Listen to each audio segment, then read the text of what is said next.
Hey guys, this is Jan Gustafsson for Chess24. The year 2014 is almost over, so in this video I want to have a look back at the performances that impressed me most in the year 2014. It's been quite a chess year, and let's start with the most important question. Who won the year 2014? Who was the best player? Who was the most dominant? The answer I got, at least, might bore you a little bit. It's the guy that has been dominating chess for a while. It's Mr. Magnus Carlsen, who did win the Classical World Championship, the Rapid World Championship, and the Blitz World Championship in 2014. Still, quite some people were saying, and maybe rightly so, that he wasn't as strong in 2014 as in 2013. He lost rating, he wasn't as dominant.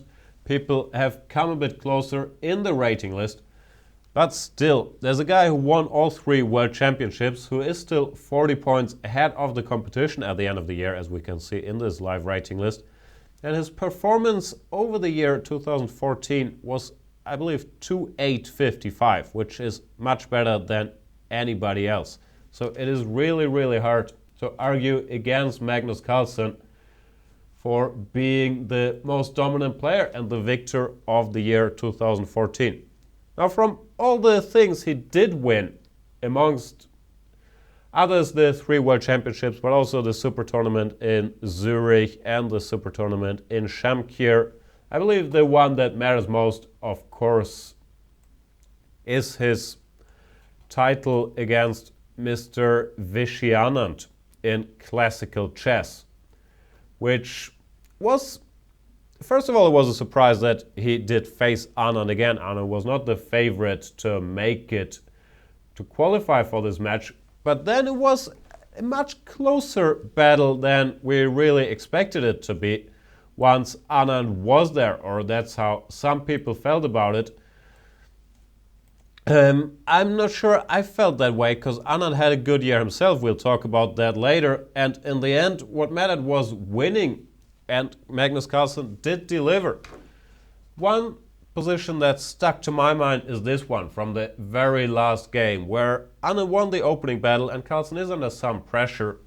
And I was really impressed with this maneuver, King f3 followed by King to e4. It looks like there's so much going on all over the board, but Carlsen spends two moves on centralizing his king to reinforce these 2 points, and he's right, that's the best he could do in the position. And Anand, after rook db8, king e4, he would go astray with rook b4, which is a nice looking move, but it's not the best idea in this position to give up the exchange. When the stakes were the highest, Carlsen was there, and here he played excellently till the end. Bishop takes, knight h5, preparing f4. Didn't leave Anand a chance and won that match. In the end, convincingly, one has to say, even though it was a close battle.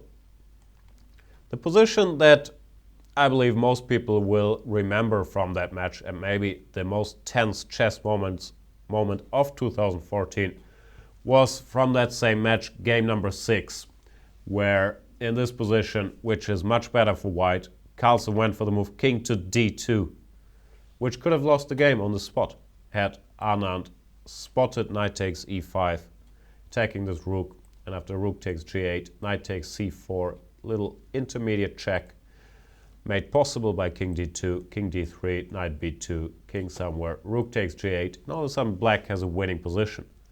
However, Anand spent 1 minute thinking after king d2 and then did not take on e5, did not see it, went a4 and went on to lose the game, and as we've mentioned, the match. So that was a very, very rare moment with mutual chess blindness from two such fantastic players. Still, my main point is Magnus Carlsen did win the year 2014 with his 3 titles. Can't argue against such success. The one guy who even made this a discussion is the number 2 in the world, Mr. Fabiano Caruana, who had quite a year himself. Started the year as a world-class player, but finishes it as established world number 2, the distance to number 3 is a lot smaller than it used to be. The main reason for that is his super performance in St. Louis, something we have, or I haven't seen before, and you could argue if it's ever been done in a chess tournament of that caliber. Caruana went on to win his first 7 games, defeating the likes of Topalov, Carlsen himself, Vashiela, Graf, Nakamura. Just won 7 games in a row against the best of the best. And of course went on to win that tournament with 8.5 out of 10. That's clearly the best individual result of 2014, and something I don't think we're gonna see again anytime soon. We have a picture here of Caruana during St. Louis. I believe this is taken after round 5. And the game from that streak that stuck most to my mind, at the risk of not having a lot of players covered in this program, I'm sorry, that was still the old game, was the one against Mr. Magnus Carlsen, which he won in the first orbit. Here we got a position that is all over the place already. There's a lot of hanging pieces on both sides. There is a bunch of very decent options for black. Queen e3, check one of them. But Caruana decided there's already so many pieces hanging, why not put another one on prise with knight d3 instead of taking anything? This is a great move, and it's also very, very tough move to even think of, at least, for your not super Grandmaster in super form. And to me it showed like how sharp Caruana was in this St. Louis tournament, not making mistakes, calculating extremely well, creative, and he went on to win that game very convincingly. Check out the details on Chess24 or replay the game. I was very, very impressed. Not only with that game, but in general with this streak, and of course with the whole year 2014 by Fabiano Caruana, which at the end of the day, it was worse than Magnus Carlsen's, but that's really the only discussion you can even have.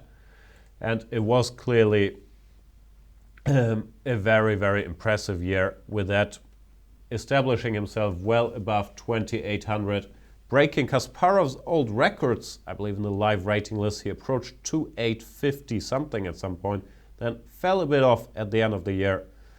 But Fabiano Caruana, only 22 years old, finishes the year as number 2 in the world and as the favorite to challenge Magnus Carlsen in a world championship match, which is not going to happen in 2015, but we will have, I believe, the candidates tournament, which establishes who qualifies. Certainly looking forward to the chess action next year, and we'll see how Caruana fares. Another player that impressed me greatly in 2014 is someone who once again already is a world champion. I'm speaking of the female world champion, Hu Yifan. She didn't have to defend her title in the year 2014, but she did dominate the women's chess scene, and her rating approached Judith Polgar-esque levels. She's at 2673, and Judith Polgar finishes the year at 2675, and that is a rating that's unlikely to change, because Judith Polgar, and that's very sad news, did finish her career in the year 2014, is not going to play again. The greatest female player of all time and the most dominant one, Judith Polgar, is not going to be seen again on the chessboard, but Hu Yifan is very, very well positioned to take her place, really. Not only by rating is she very close, but also by her successes on the board. She has had a very impressive 2014, dominating the Women's Grand Prix, which she won the 2013-2014, dominating the European Team Championship, and in general, whenever she played in a women's tournament, she was dominating, won 2 gold medals, I think, in the Mind Games now, and also did very well against men, like in the Biel tournament, for example. That's where I believe I have my next segment, if I find it. She did defeat another newcomer, or not newcomer, but another winner of the year 2014, our dear friend Anish Giri. Here we got the position from that game from Biel after move 18 f3. Giri tried to confuse things with the move knight f4. But Hu Yifan uses her main strength. She's an incredibly good calculator. After knight to d6, bishop takes, c takes, knight e2, queen d6, knight to b5. Once the smoke settled, she had crushed Mr. Giri and emerged with a completely winning position after queen f6, f takes g4. Queen b6 wouldn't have helped because of bishop e3. So Hu Yifan certainly beat some world-class player this year, and she's only 20 years old. It's going to be very interesting to see how far she can go in 2015 if she can approach the 2700 barrier. Certainly bad news for me, because it is time to admit that the long-held title I had, which was number 2 in the women's world rating list, has been lost for good to Hu Yifan by now. We played a match in 2012. Here's evidence. Who would have that title? Back then I could defend it, but now she has clearly taken that title away. And since Judith Polgar is retired, you don't have to be a prophet to predict that she will become the number 1 in the women's world rating list and continue to improve in the year 2015. Very impressive 2014 by Hu Yifan. And it was not only Hu Yifan, but also some of her Chinese compatriots that made quite some waves. The Chinese Olympic team won the Chess Olympiad in 2014. Bit of an upset. Russia once again did not manage to do so. The guy who stuck most to my mind and whom I hadn't heard much of before this year is Mr. Yu Yangyi. I believe here we got a picture. That's Yu Yangyi, who had a great Chess Olympiad, carried the Chinese team together with Ding Liren. And also after that, he went on to win the Qatar Masters, beat Anish Giri and Vladimir Kramnik in the last 2 rounds, won the Qatar tournament, which was one of the strongest opens probably ever. Also had a very good millionaire chess, and has established himself well above 2700 as well. Let's once again have a look at the live rating list. We have Yu Yangyi at number 29, 27, 24. And we also have his compatriot Ding Liren on 27, 31. So Chinese chess had a very good 2014. However, it's not all been young guys. One guy whom at least I have been impressed with in 2014 is none other than the former world champion Mr. Vishy Anand. He lost his match against Carlsen, as we've seen, but he did put up a great fight in that match, and the fact that he arrived there was already something that very few predicted. He had a great candidates tournament. Here we can see him after winning the candidates tournament in Khanty-Mansisk. He not only won that one, he also won the tournament in Bilbao. He won the tournament in London at the end of the year. So it was a very good 2014 for Vishy Anand, who proved all the doubters wrong, who said that he was too old to compete, and he certainly competed at the very highest level. So hats off to Mr. Anand. And from his games, I have one segment that I believe could have changed the way things went in 2014 had it gone the other way. Of course, this is speculation, you never know, but it is something that I've been curious about. I'm sorry, I'll bring it up. Here we are. It's his game from the first round, I believe, of the candidates against Levon Aronian. Levon Aronian did not have a great 2014. Started the year as clear number 2 in the world, and then dominated Vaikanze early in 2014, but something went wrong after that. Possibly it was in this game, in the candidates. Levon Aronian with black got this position, sacrificed a pawn against Vishy Anand, went knight f6 here, and went on to lose the game. Instead, black has a fantastic opportunity in this position, which is to play the move knight to f4, attacking g2, after the only good move, knight f3. Black goes knight takes g2, sacrificing a piece for long-term compensation. But as your computer will tell you, after king takes g2, a5, black has a fantastic position. He threatens not only a4, winning this piece on b3 back, but also rook a6, followed by rook g6 or rook f6. Black has fantastic compensation for the piece, which I was lucky enough to actually get in a tournament game, because everybody published this. I read it in New in Chess after the game, and after Aronian had not played it. I was lucky enough to get it on the board, failed to win it, but black has a fantastic position and put this position in the hands of Levon Aronian.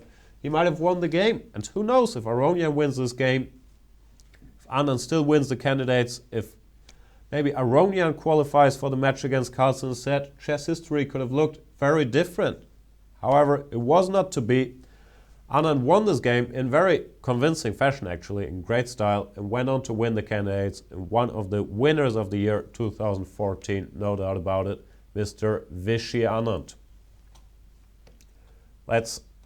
First of all, let's mention that not only Vishy Anand, but also Hu Yifan have made video series for Chess24, which is something we're, of course, quite happy about. Vishy Anand has made a bunch of series, so if you want to learn from him, check out chess24.com and have a look at Vishy's series. Opening tips from a world champion, strategic tips from a world champion. He's done some good stuff, and so has Hu Yifan, the female world champion. So, of course, I'm slightly biased here and happy to see them doing very, very well. Let's go back to our rating list and to the year 2014.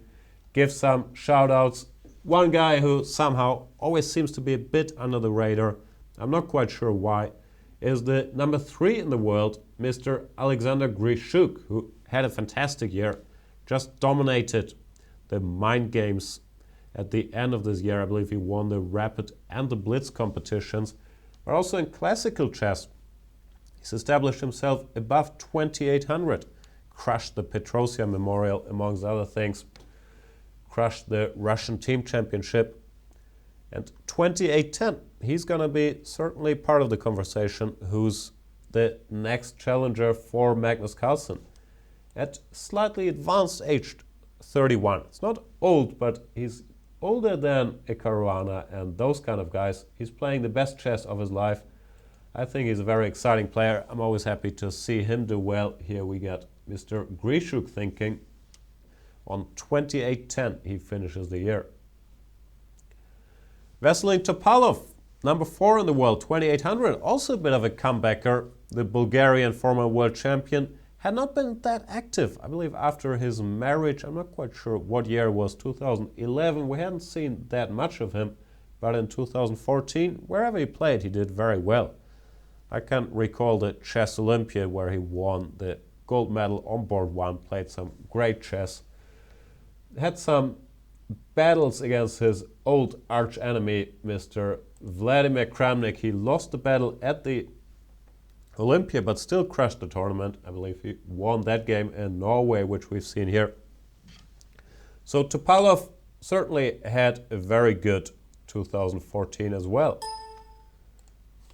If we just stick to the rating list, let's bring it back up. We can see who else made some strides. Aronian is not going to be happy. Anish Giri, only 20 years old, at number 7 and sporting a 2784 rating. Another newcomer of this year. Vladimir Kramnik had a great finish to the year, at least has been up and down, but he certainly can still play some chess, as we can see by his latest performances in London. He's been very, very impressive. I'm very curious to see if he and the older generation can maybe even produce the next challenger for Magnus Carlsen. It's going to be exciting. Another guy, and this is going to be the final shout out of the show. Number 10, Wesley So, entered the top 10, has had a great year, won the, the Millionaire Chess, even though he only won 100,000 in the Millionaire Chess. I believe he's going to be quite happy with that and entered the top 10 in the world. It's been an exciting year for chess, and it's been exciting to launch Chess24 and follow all these great events closer than I ever have before. It's been exciting to get to commentate some of them and to have a look what these guys are doing. I'm very curious what 2015 will bring us, and I hope it's going to be as much fun to follow as 2014. Thank you guys for watching my little year in review. Is that how you say it? I guess so. And I'll see you next year. Cheers. Bye bye.